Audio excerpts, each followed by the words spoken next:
നമ്മുടെ ഇന്ത്യയിൽ ഉത്തർപ്രദേശിലാണ് ഈ സംഭവം നടന്നതെങ്കിൽ ഇതൊരു ഹോളി ഉത്സവ കാലത്താണ് നമ്മുടെ വേടൻ്റെ ഒരു പരിപാടിക്കിടയിൽ ഈ സബ്സ്റ്റൻസ് കണ്ടെത്തിയതെങ്കിൽ അത് പാലിൽ കലക്കിയാണ് കണ്ടെത്തിയിരിക്കുന്നതെങ്കിൽ അവിടെ ഇത് കേസല്ല, പ്രസാദമാണ്, ഭാങ്കാണ്.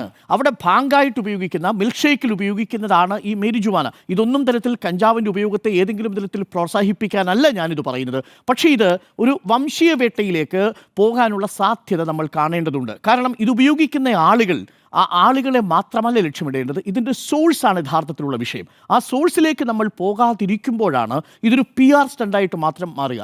നോക്കൂ, ഏറ്റവും ഒടുവിൽ കഴിഞ്ഞ 2 ദിവസം നമ്മൾ തന്നെ വലിയ വാർത്തയായി ഇത് കൈകാര്യം ചെയ്തു. കാരണം എന്താ, വലിയ വാർത്തയാണ്. 3 സംവിധായകരെ എക്സൈസിൻ്റെ ചോദ്യമുനയിൽ നിർത്തിയിരിക്കുക. സൂപ്പർ ഹിറ്റ് സിനിമകൾ സമ്മാനിച്ച യുവ സംവിധായകരാണ്. ഒന്ന് ഖാലിദ് റഹ്മാൻ, മറ്റൊന്ന് അഷറഫ് ഹംസ, മറ്റൊന്ന് സമീർ താഹിർ. ഇവർ 3 പേരെയും എക്സൈസ് രാത്രി 2 മണി അവരുടെ ഫ്ലാറ്റ് വളഞ്ഞ് റെയ്ഡ് ചെയ്യുന്ന സമയത്ത് അതൊരു വലിയ വാർത്തയായി തീരും. നമ്മളത് കൈകാര്യം ചെയ്യുന്നു. പക്ഷേ ഒരിക്കലും നമ്മൾ ഈ കഞ്ചാവ് തുന്നിയിട്ട കുപ്പായം എന്ന് നമ്മൾ ഹെഡ്ലൈൻസ് പഠിക്കില്ല. കാരണം അത് ആ മനുഷ്യനോട് ചെയ്തിരിക്കുന്ന ഏറ്റവും വലിയ അനീതിയാണ് എന്നതാണ് എൻ്റെ പക്ഷം.